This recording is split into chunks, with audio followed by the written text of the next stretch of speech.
Yang kedua, kita lihat bagaimana pemantulan cahaya pada cermin cembung. Cermin cembung, cermin yang negatif, ya.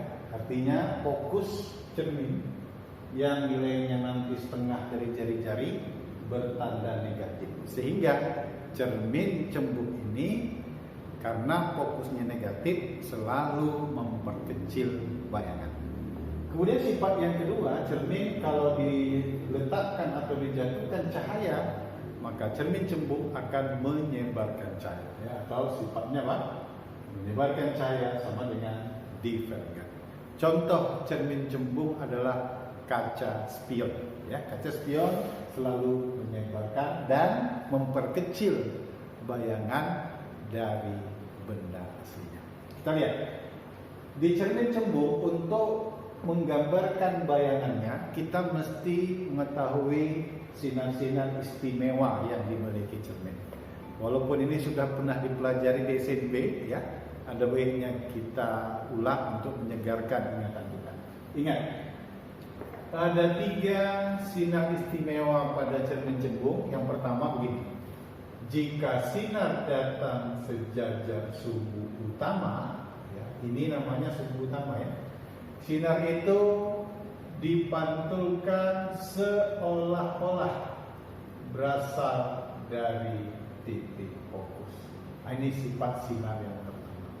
Demikian juga kalau kita jatuhkan sinar dari di bawah cermin, sinar yang datang sejajar sumbu utama dipantulkan seakan-akan berasal dari titik fokus. Biar kelihatan, ya, cahayanya atau sinarnya bersifat divergen atau menyebar. Oke, itu sifat yang pertama. Sifat sinar yang kedua, sinar datang seolah-olah menuju titik fokus akan dipantulkan sejajar sumbu utama. Ya, ini kalau kita jatuhkan sinar dari bagian atas.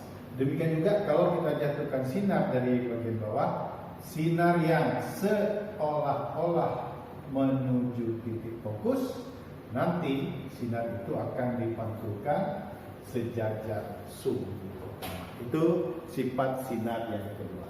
Kemudian sifat sinar yang ketiga adalah sinar yang datang seakan-akan menuju R atau pusat kelengkungan cermin, maka sinar itu akan dipantulkan melalui jalan itu juga.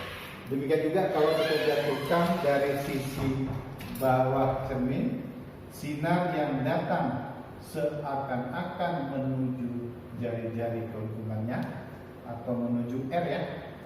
Mohon maaf, ini mestinya pakai penggaris, ya, biar rapi. Gitu, ya. Maka sinar ini nanti akan dipantulkan dari jalan itu juga. Nah, inilah 3 sinar-sinar istimewa yang dimiliki cermin cembung. Saya ulang, ya. Sinar datang sejajar sumbu utama dipantulkan seakan-akan berasal dari fokus. Sinar yang datang seakan-akan menuju fokus dipantulkan sejajar sumbu utama.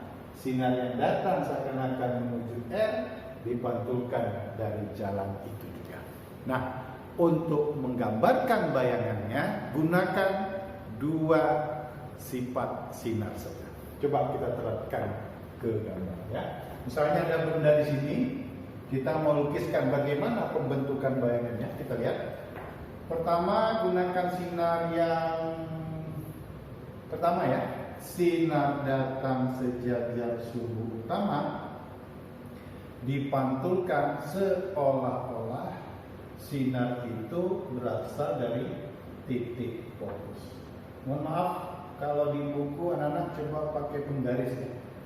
Sinar datang sejajar sumbu utama, seakan-akan sinar itu dipantulkan berasal dari titik fokus. Oke, itu sifat sinar yang pertama. Kemudian sinar yang kedua, sinar yang seakan